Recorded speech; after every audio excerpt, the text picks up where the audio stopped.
तो हेलो बच्चों, पिछले वीडियो में आप लोगों ने यूज ऑफ इज-एम-आर अच्छे से पढ़ लिया था। तो आज की वीडियो में हम लोग पढ़ने वाले हैं यूज ऑफ वाज वर्ड। जैसे वाज का अर्थ होता है था थी, यानी जब किसी भी सेंटेंस के एंड में था थी आए तो हम वाज का प्रयोग करेंगे। और सब्जेक्ट क्या होना चाहिए, आई या फिर सिंगुलर सब्जेक्ट। ठीक, तो ठीक उसी प्रकार किसी भी सेंटेंस के एंड में अगर थे आ रहा है तो हम वर का यूज करेंगे। और सब्जेक्ट क्या होना चाहिए, प्लूरल सब्जेक्ट। ठीक, ये चीज़ें हमें उम्मीद है आपको समझ में आ रही हैं कि सिंगुलर सब्जेक्ट हो और आई हो और सब्जेक्ट के सेंटेंस के अंत में था थी हो तो हम आज का यूज करेंगे। और प्लूरल सब्जेक्ट हो और सब्जेक्ट के सेंटेंस के अंत में थे हो तो हम वर का यूज करेंगे। तो चलिए शुरू करते हैं, एग्जाम्पल के माध्यम से आपको समझाते हैं। जैसे वह बीमार था। अब देखिए, अभी रूल में आपको समझाया ना कि सेंटेंस के अंत में क्या होना चाहिए, था थी। यहाँ क्या आ गया, था, और जो हमारा ये सब्जेक्ट है वो भी क्या है, सिंगुलर है, तो हम किसका यूज करेंगे, वाज का। पहले सब्जेक्ट लगाएंगे ही, अब क्या लगेगा, वाज। क्यों, क्योंकि सब्जेक्ट सिंगुलर है। He was. अब बीमार की स्पेलिंग क्या होती है, सिक, तो जाएगा ही वाज सिक। वह क्या था, बीमार था। ऐसे दूसरा सेंटेंस है, मैं नालायक बेटा था। यहाँ रूल में आपको बताएगा ना, आई और सिंगुलर सब्जेक्ट दोनों के साथ वाज का यूज करते हैं। तो यहाँ पे मैं का हो गया आई, और यहाँ पे भी हम किसका यूज करेंगे, वाज का। तो आई वाज बैड सन, यानी मैं सन हूँ, लेकिन कैसा सन हूँ, नालायक, यानी बैड, गंदा सन हूँ। उसी प्रकार वह चालाक थी। इस बार देखो जो हमारा जेंडर है चेंज हो चुका है, वह चालाक थी यानी गर्ल आ गई है, तो इसलिए वहाँ पे हम ही ना लगा करके क्या लगाएंगे, सी। तो सी वाज, अब चालाक क्या होता है, क्लेवर, तो सी वाज क्या हो जाएगा, क्लेवर। वह चालाक थी। मैं खुश था। मैं यानी आई, इसके साथ वाज का यूज करेंगे। और खुश का हैप्पी, आई वाज हैप्पी, मैं खुश था। अगला है रवि ईमानदार था। सब्जेक्ट रवि, सिंगुलर सब्जेक्ट है, वाज का यूज करेंगे।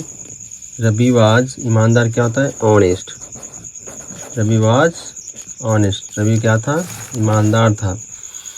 वह व्यस्त था। देखो कभी कभी क्या होता है, कोई व्यक्ति कोई काम कर रहा होता है और आप वहाँ पहुँचते हैं तो क्या कहेंगे, वह व्यस्त था। तो क्या बोलना है इंग्लिश में, ही वाज बिजी, वह व्यस्त था। ठीक, अब अगला है हम बहुत गरीब थे। अब यहाँ देखिए ये अंत में क्या आ गया, थे, जबकि हमने आपको रूल बताया गया अगर थे आ जाए और सब्जेक्ट प्लूरल रहे तो हम वर का यूज करेंगे। इस बार देखिए इसके अंत में क्या आया, थे आ गया और सब्जेक्ट प्लूरल है, इसलिए इस बार हम किसका यूज करेंगे, वर का। तो हम क्या हो जाएगा, वी, अब यहाँ पे वाज लगा करके वर लगाएंगे। We were very poor, we were very poor, हम क्या थे, बहुत गरीब थे। अगला है वे घायल थे।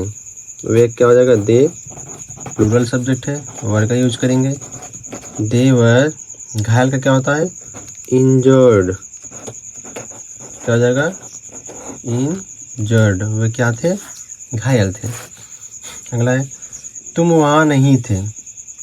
तुम क्या हो जाएगा, यू, प्लूरल सब्जेक्ट है, वर का यूज करेंगे, यू वर। इस बार देखो यहाँ पे नहीं आ गया तो क्या करना, वर के बाद नॉट लगा दीजिए, यू वर नॉट, तुम वहाँ नहीं थे, यू आर नॉट देयर, तुम वहाँ नहीं थे। अगला है बच्चे स्कूल में नहीं थे। तो children were not, children were not, कहाँ नहीं थे, स्कूल में, तो children were not in the school, बच्चे कहाँ नहीं थे, स्कूल में नहीं थे, children were not in the school. अगला है तुम एक अध्यापक थे, यानी you were a teacher, you were a teacher, तुम क्या थे, एक अध्यापक थे। अगला है हम बगीचे में थे। हम बगीचे में थे, क्या हो जाएगा, वी प्लूरल सब्जेक्ट वर लगाइए, वी वर, यानी हम लोग थे कहाँ, बगीचे में, इन द गार्डन, हम लोग कहाँ थे, गार्डन में यानी बगीचे में। अगला है लड़के मैदान में नहीं थे। तो इसका ट्रांसलेट करके आप लोग कमेंट में इसका आंसर ज़रूर बताइएगा। और हमें उम्मीद है कि आपको ये वीडियो यानी यूज ऑफ वाज वर्ड अच्छे से समझ में आया होगा। अगर वीडियो समझ में आ रहा है तो वीडियो को लाइक करिए, चैनल को सब्सक्राइब करिए और अपने दोस्तों के साथ भी शेयर करिए, ताकि वो लोग भी ये समझ पाएँ कि हम कहाँ वाज वर्ड का यूज करते हैं। तो आज के लिए बस इतना ही, मिलते हैं नेक्स्ट वीडियो के साथ। तब तक के लिए धन्यवाद।